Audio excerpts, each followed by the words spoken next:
warahmatullahi wabarakatuh. Hai, salam sehat dari rumah. Perkenalkan, saya Ajeng Afriska Lailatul Fajaria, biasa dipanggil Ajeng, dari jurusan Teknologi Industri Pertanian Universitas Jember. Nah, di sini saya akan melakukan wawancara terkait produk yang saya ambil. Produk yang saya ambil ini adalah tentang produk kopi.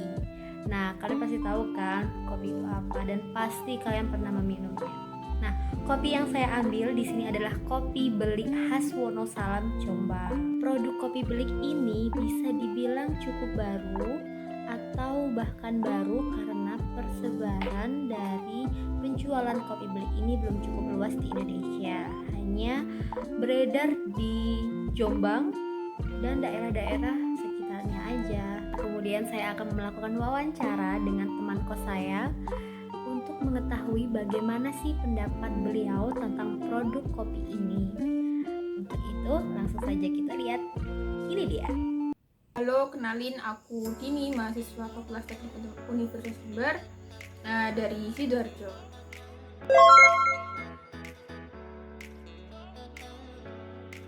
Nggak terlalu sih, cuma kalau biasanya suka sering minum.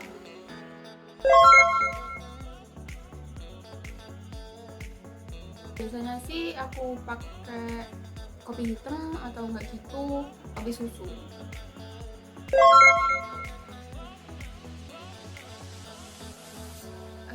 Kalau begadang sih tahu sendiri kan, anak teknik kan biasanya tugasnya banyak ya. Saya begadang-begadang gitu kan, apalagi di teknik itu ada tugas besarnya tuh nggak cuma satu. Aku semester ini 3 atau enggak 4 gitu tugas besarku. Jadi ya gitu, temenku ya kopi itu buat penangkal ngantuk. Terus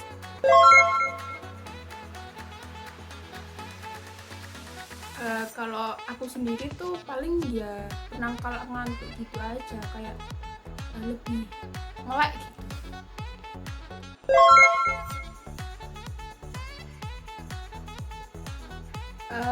Tahu sih, soalnya ayahku itu kan juga minum kopi, jadi tahu kok aku minuman kopi itu.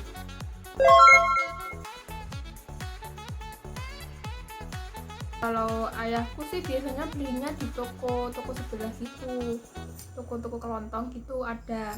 Tapi kalau di Alfamart, Indomart itu masih belum ada kopi yang ditunjukkan tadi.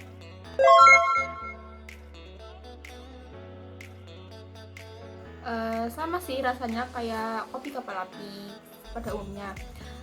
Tapi rasanya kopi ini tuh kayak lebih strong, lebih light gitu perbedaannya.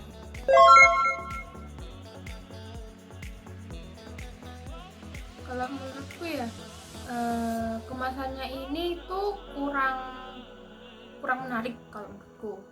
Kurang menarik sama kurang informatif. Di situ juga lu nggak dicantumin kayak apa-apa aja kopi yang dipakai, dari mana gitu-gitu.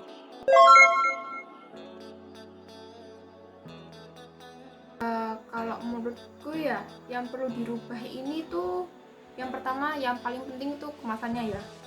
Diubah karena apa ya menurutku?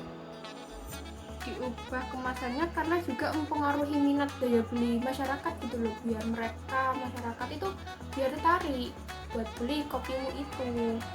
Terus yang kedua yaitu radionya juga, kalau bisa lebih informatif lah, kayak diberi informasi tentang kopinya itu pakai kopi apa sih, mungkin jenis kopinya, seperti kayak mungkin ya akan bukan peminat kopi banget, mungkin robusta atau arabica atau gimana gitu, lebih detail lagi.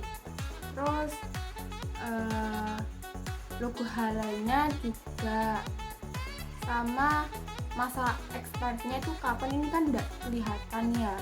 Kalau itu sih menurutku.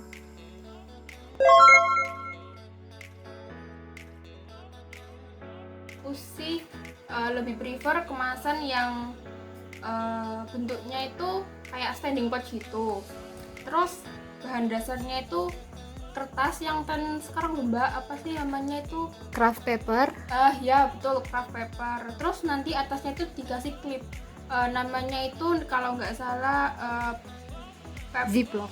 Ziplock itu juga kan nanti mempengaruhi buat Saya apa, Mbak? simpan. Daya simpannya gitu.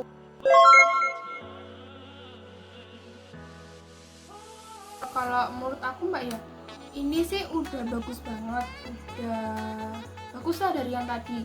Ini udah ada ziplocknya, terus ini ada logo-logonya juga udah bagus banget. Sudah muat informasi lah. Terus di sini juga ada yang aku katakan tadi kan ada expirednya kapan. Ini juga udah dicantumin, ada barcode-nya juga. Terus kontennya berapa, isinya berapa, ini sudah mantap Mbak.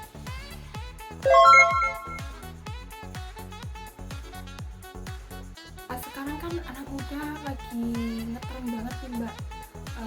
Bisa kok lewat kayak sosmed, misal nih IG, dibuatin IG juga kopinya itu. Terus bisa juga lewat Shopee, Tokopedia dan sebagainya itu. Terus kan sekarang lagi hits tuh TikTok. Mbak bisa tuh lewat review-review buat konten. Nanti tuh biar mereka yang melihat kontennya Mbak itu bisa tertarik. Oh, gimana ya rasanya ini? Bisa tuh nanti mereka tuh coba. Itu sih.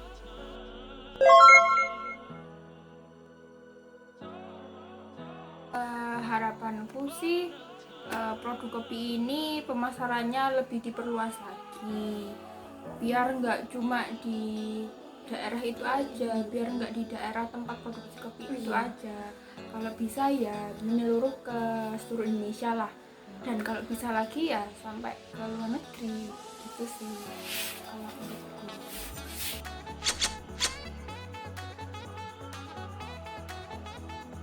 Sama-sama, semoga lancar tugas-tugasnya. Semangat! Nah, berikut adalah kemasan lama dari Kopi Belik. Bisa dilihat di sini cuman ada informasi terkait di mana produksi itu berasal, logo dan juga nama produk. Kemudian ini adalah kemasan baru dari Kopi Belik. Bisa dilihat di sini informasinya lengkap sekali. Ada barcode, ada expirednya, lalu ada kode halalnya, lalu berat kemasannya berapa, kemasannya pun ramping bisa dilihat di sini. Terus di samping yang ini, yang kanan kirinya ini adalah plastik transparan agar konsumen bisa melihat kopi yang ada di dalamnya itu kayak gimana.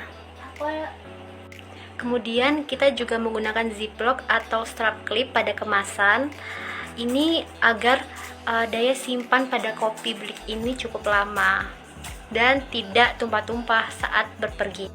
Nah, itu tadi hasil wawancara dengan teman kos saya terkait tentang produk Kopi Belik ini. Jadi kalian udah pada tahu kan gimana produk Kopi Belik ini. Nah, kesimpulannya itu tentang mutu produk. Yang kedua tentang desain kemasan atau labeling yang lebih informatif agar konsumen juga lebih tertarik. Kemudian yang ketiga adalah cara pemasaran yang tepat sasaran dan bagus. Karena kan sekarang udah eranya global ya, eranya digital, jadi lebih dimanfaatkan lagi tentang sosial media untuk pemasaran. Diharapkan dengan itu semua produk dari Kopi Belik khas Wonosalam ini bisa tersebar luas di seluruh Indonesia dan dapat dinikmati juga oleh masyarakat seluruh Indonesia. Dan maju terus petani Indonesia. Dari sini, dari rumah, saya ucapkan terima kasih. Wassalamualaikum warahmatullahi wabarakatuh. Dadah.